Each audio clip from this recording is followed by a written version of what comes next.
Hello दोस्तों, सबको जय मसीह की। प्रभु यीशु मसीह के नाम का धन्यवाद हो। आज एक और नए वीडियो में परमेश्वर ने आप सबके सम्मुख आने का मौका दिया। इसके लिए सारी महिमा प्रभु यीशु मसीह को मिले। तो आज के वीडियो में हम देखेंगे कि क्या पुराने नियम की 10 आज्ञाएं जो परमेश्वर ने मूसा को सीनै पर्वत पर दी थी वो आज भी लागू होती है या नहीं। बहुत सारे लोग अलग अलग बातें करते हैं कि बहुत सारे बोलते हैं कि आज यीशु मसीह ने वो क्रूस पर ख़त्म कर दिया तो वो अब मसीहियों पर लागू नहीं होती है, वो यहूदियों के लिए है। लेकिन बहुत सारे लोग बोलते हैं कि वो 10 आज्ञाएं आज भी लागू होती है। तो इन दोनों के बीच ना बहुत सारे लोगों में अनबन चलती है या कंट्रोवर्सी है। तो हम देखेंगे, पवित्र बाइबल से देखेंगे। आइए हम निकालेंगे कुलुस्सियों की किताब, उसका 2 अध्याय और उसका 14 वचन पढ़ेंगे। वहां पर क्या लिखा है। तो यहाँ पर लिखा है, और विधियों का वह लेख जो हमारे नाम पर और हमारे विरोध में था मिटा डाला और उसे क्रूस पर कीलों से जड़कर सामने से हटा दिया है।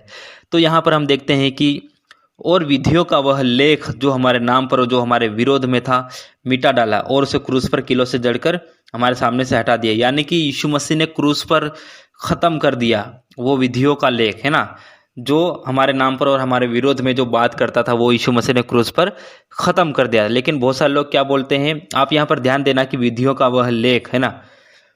तो लेकिन बहुत सारे लोग क्या बोलते हैं कि ये 10 आज्ञाओं के बारे में यीशु मसीह बोल रहे हैं यहाँ पर, या पौलुस कुलिसियों की कलीसिया को बोल रहे हैं कि जो 10 आज्ञाएं थी वो हटा दी। लेकिन क्या सच में ऐसा है? हमने यहाँ पर देखा कि कुछ तो क्रूस पर यीशु मसीह ने हटा दिया, कुछ तो कीलों से जड़कर हटा दिया। लेकिन क्या वो 10 आज्ञाएं थी या कुछ और था? आप इस वीडियो में अंत तक बने रहें ताकि आपको सच्चाई का पता चल सके। बहुत सारे लोग अंधकार में है, विश्वास में आने के बाद भी गलतफहमी में है। लेकिन आप वीडियो में अंत तक बने रहें ताकि आपको पूरी सच्चाई का पता चले। आइए हम कुछ वचनों को देखेंगे। हमने यहाँ पर देखा कि कुछ तो क्रूस पर हटाया गया, लेकिन क्या हटाया गया क्रूस पर हम देखेंगे।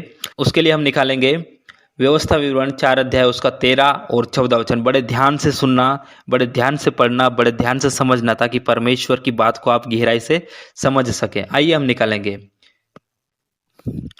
और उसने तुमको अपनी वाचा के 10 वचन बताकर उनके मानने की आज्ञा दी। यहाँ पर मूसा क्या है, इजरायलियों से बात कर रहा है, इजरायलियों को बता रहा है कि परमेश्वर ने क्या क्या किया है। तो यहाँ पर वो मूसा इजरायलियों से क्या कहता है, और उसने यानी कि परमेश्वर ने तुमको अपनी वाचा के 10 वचन यानी 10 आज्ञाएं बताकर उनके मानने की आज्ञा दी और उन्हें पत्थर की 2 पट्टियाओं पर लिख दिया, है ना। परमेश्वर ने आज्ञा दी, काय पे दी? पत्थर की पट्टियाओं पर लिखकर इजरायलियों को दिया मानने के लिए, जो परमेश्वर ने खुद लिख कर दिया, खुद बोलकर मूसा को दिया और मूसा ने इजरायलियों को दिया। 13 वचन में क्या लिखा, हम परमेश्वर की व्यवस्था को देखते हैं जो 10 आज्ञाएं है ना। अब हम 14 वचन पढ़ेंगे, बड़े ध्यान से सुनना कि यहां पर क्या लिखा है। और मुझको यानी कि मूसा को, और मुझ मूसा को यहोवा ने उसी समय तुम्हें, है ना, विधि और नियम सिखाने की आज्ञा दी। अभी देखो ध्यान से सुनना। एक तो परमेश्वर ने खुद अपनी आज्ञाएं दी मूसा को, है ना, जो 10 आज्ञाएं थी वो लोगों को खुद लिख कर दी। और दूसरी क्या है, मूसा को यीशु मसीह ने क्या है, आज्ञा दी। और जो दूसरा है वो क्या है, मूसा को यहोवा ने उसी समय विधि और नियम सिखाने की आज्ञा दी, है ना। एक तो परमेश्वर ने खुद पत्थर पर लिखा और दूसरा मूसा के द्वारा लिखने के लिए आज्ञा दी और सिखाने के लिए आज्ञा दी। यानी इसलिए कि जिस देश के अधिकारी होने को तुम पार जाने पर हो तो उसमें तुम उनको माना करो। तो यहाँ पर हम देखते हैं कि पहला तो परमेश्वर ने 10 आज्ञाएं दी पत्थर की तख्तियों पर लिखकर, और दूसरा परमेश्वर ने मूसा को आज्ञा दी कि तू ये बातें इजरायलियों को सिखा। यानी कि हम यहाँ पर 2 तरह की व्यवस्था को देखते हैं। बड़े ध्यान से सुनना, मैं अपने मन से नहीं बोल रहा हूँ, लेकिन पवित्र बाइबल में जो लिखा है वो आपको बता रहा हूँ। और मैं चाहता हूँ कि आपको सच्चाई का पता चले ताकि आप समझ पाए कि परमेश्वर की आज्ञा और मूसा की आज्ञा दोनों अलग अलग है। यहाँ पर हम 2 प्रकार की व्यवस्था को देखेंगे, है ना। पहली कौन सी? पहली है परमेश्वर की व्यवस्था जो व्यवस्था विवरण 4 का 13 में लिखा है, और दूसरी क्या है, मूसा की व्यवस्था जो व्यवस्था विवरण 4 का 14 में लिखा है।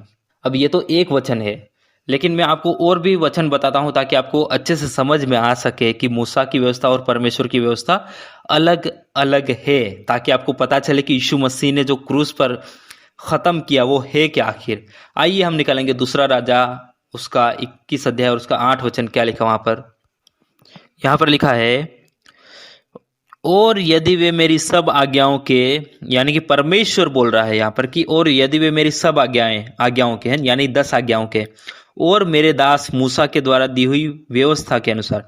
दो प्रकार की, पहली तो मेरी सब आज्ञाओं, यानी जो परमेश्वर ने पट्टियाओं पर लिख कर दिया था 10 आज्ञाएं वो, और दूसरा और मेरे दास मूसा के द्वारा दी हुई पूरी व्यवस्था, जो मूसा ने इजरायलियों को दी, जो परमेश्वर से आज्ञा पाकर, जो हमने व्यवस्था विवरण 4:14 में पढ़ा, जो मूसा की व्यवस्था है उसके अनुसार करने की चौकसी करे। तो यहाँ पर दो प्रकार की व्यवस्था को हम देखते हैं। तो मैं ऐसा न करूंगा कि जो देश मैंने इजरायलियों के पुरखाओं को दिया था उसमें वे फिर निकलकर मारे मारे फिरें। तो यहाँ पर परमेश्वर दो प्रकार की व्यवस्था की बात करते हैं ना, पहला परमेश्वर की व्यवस्था और दूसरा मूसा की व्यवस्था। तो हमने यहाँ पर पढ़ा कि मूसा की व्यवस्था और परमेश्वर की व्यवस्था दोनों अलग अलग है। आइए हम एक और वचन पढ़ेंगे जो इस पूरी वीडियो का जो मेन केंद्र है, ताकि आपको पता चले कि क्या हटाया गया है ना, क्रूस पर क्या हटाएगा। उसके लिए बड़े ध्यान से सुनना।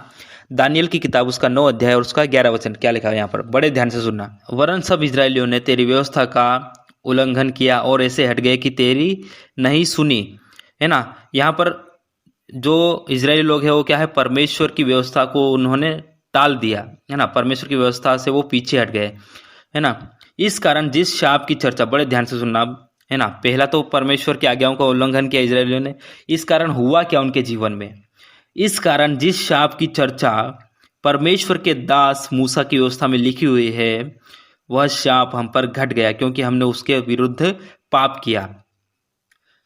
तो यहां पर हमने देखा कि पहला तो क्या है, इजरायलियों ने परमेश्वर की व्यवस्था का उल्लंघन किया। इस कारण क्या हुआ, जो मूसा की व्यवस्था में जो श्राप की चर्चा है, यानी कि हम जो श्राप मूसा की व्यवस्था में लिखा हुआ है, कहाँ पर हम इसमें भी पढ़ते हैं, तो व्यवस्था विवरण 28 अध्याय उसका 15 से आगे जब हम पढ़ते हैं ऊपर, तो हमें वहां पर जो श्राप लिखे हैं, मूसा ने जो श्राप लिखे हैं कि अगर तुम परमेश्वर की आज्ञाओं को नहीं मानोगे तो तुम्हारे ऊपर विपत्तियां आएगी, है ना।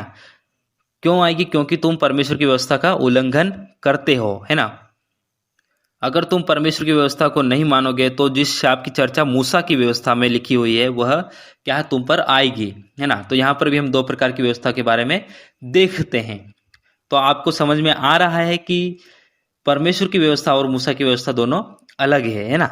तो यहाँ पर क्या लिखा है कि आज्ञा न मानने के कारण, परमेश्वर की अगर 10 आज्ञाओं को हम नहीं मानेंगे तो जो मूसा की व्यवस्था है वो श्राप क्या है, इजराइल के जीवन में आया, है ना। तो क्या हुआ कि हमने यहाँ पर पढ़ा कि परमेश्वर का व्यवस्था और मूसा की व्यवस्था दोनों अलग अलग है। अब आप बोलोगे कि कैसे अलग है, और हम तो हमने वचन तो देख लिया कि अलग अलग है ना। अब वो परमेश्वर की व्यवस्था कहाँ पर है और मूसा की व्यवस्था कहाँ पर रखी हुई थी, दोनों व्यवस्थाएं कहाँ पर रखी हुई थी, हम पढ़ेंगे कि पहला हम पढ़ेंगे परमेश्वर की व्यवस्था को कहाँ पर रखा गया था उस समय के लोगों के द्वारा। आइए हम पढ़ेंगे निर्गमन की किताब उसका 25 अध्याय और उसका 16 वचन, है ना। तो यहां पर लिखा है कि और जो साक्षी पत्र मैं तुझे दूंगा उसे उसी संदूक में रखना, यानी कि कौन सा साक्षी पत्र, जो परमेश्वर की व्यवस्था, जो 10 आज्ञाएं हैं वो कहां पर रखना। परमेश्वर क्या बोलते हैं कि उसे कहां रखना, तुम साक्षी पत्र को कहां रखना, यानी 10 आज्ञाओं को उसी संदूक में। कौन सा संदूक, जो वाचा का संदूक है उसके अंदर तुम रखना, है ना। परमेश्वर ने आज्ञा दी कि जो 10 आज्ञा हैं, जो 2 पट्टियां हैं वो कहां पर रखना, तुम वाचा के संदूक के अंदर रखना। बड़े ध्यान से सुनना। अब जो परमेश्वर की व्यवस्था वो कहां पर, वाचा के संदूक के अंदर है। अब हम देखेंगे जो मूसा की व्यवस्था है उसे कहां पर रखा गया था उस समय।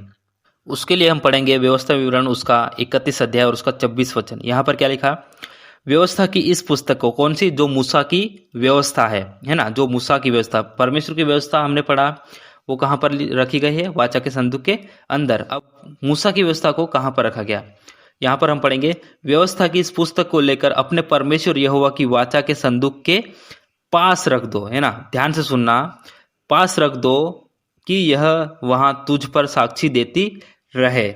तो हमने यहां पर देखा कि जो मूसा की व्यवस्था वो कहां पर रखी, वाचा के संदूक के पास में रखी गई थी। अब परमेश्वर की व्यवस्था जो है वो कहाँ है, साक्षी पत्र के अंदर, सॉरी, वाचा के संदूक के अंदर रखी गई। और जो मूसा की व्यवस्था वो कहाँ है, वो वाचा के संदूक के पास में रखी गई।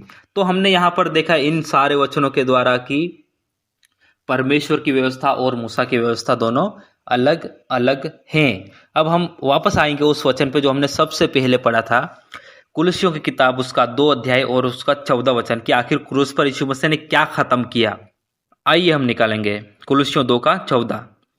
यहाँ पर लिखा, बड़े ध्यान से सुनना, और विधियों का वह लेख जो हमारे नाम पर और हमारे विरोध में था मिटा डाला और उससे क्रूस पर कीलों से जड़कर सामने से हटा दिया है।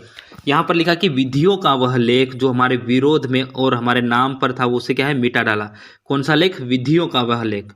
ध्यान से सुनना, कहा क्या लिखा यहाँ पर कि विधियों का वह लेख जो हमारे नाम पर और हमारी मूसा की व्यवस्था में श्राप की चर्चा है, जो हमारे विरोध में बात करता है कि अगर तुम परमेश्वर की व्यवस्था पर नहीं चलोगे तो तुम्हारे जीवन में श्राप आएगा।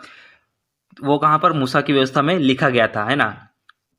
तो यीशु मसीह ने क्रूस पर उस विधि, उस नियम को जो हमारे विरोध में बात करता था, जो श्राप की बात करता था, उसको यीशु मसीह ने क्रूस पर खत्म किया, ना कि 10 आज्ञाओं को। 10 आज्ञाएं आज भी लागू होती है और हमेशा लागू होती रहेगी। तो हमने यहाँ पर क्या देखा कि परमेश्वर यीशु मसीह ने क्या है, क्रूस पर मूसा की व्यवस्था को खत्म किया, ना कि परमेश्वर की व्यवस्था को। 10 आज्ञाएं आज भी लागू होती है, परंतु जो 613 नियम थे, जो 613 आज्ञाएं थी जो इजरायलियों को दिया था, वो परमेश्वर ने क्रूस पर खत्म किया। जो विधि और नियम थे उनको परमेश्वर ने क्रूस पर खत्म किया। तो मैं आशा करता हूं कि आपको समझ में आया होगा, क्योंकि परमेश्वर का वचन क्या है, अटल है। आइए हम कुछ वचनों को पढ़ेंगे ताकि हमें पता चल जाए कि परमेश्वर का वचन कभी ना बदलने वाला परमेश्वर है और ना कभी बदलता है उसका वचन, क्योंकि परमेश्वर का वचन सदैव अटल रहता है। आइए हम निकालेंगे यशायाह की किताब उसका 40 अध्याय और उसका 8 वचन। यहाँ पर लिखा है, घास तो सूख जाती और फूल मुरझा जाता है, परंतु हमारे परमेश्वर का वचन सदैव अटल रहेगा। परमेश्वर का वचन यहाँ पर क्या बोलता है? चाहे कुछ भी हो जाए, दुनिया इधर की उधर हो जाए, पर परमेश्वर का वचन कभी नहीं बदलता। परमेश्वर क्या बोलता है? मेरा वचन सदैव अटल रहेगा। तो क्या ऐसा हो सकता है कि परमेश्वर एक बार 10 आज्ञा देता, फिर दूसरी बार बोलता है नहीं यार ये आज्ञा लागू नहीं होगी, दूसरी होगी?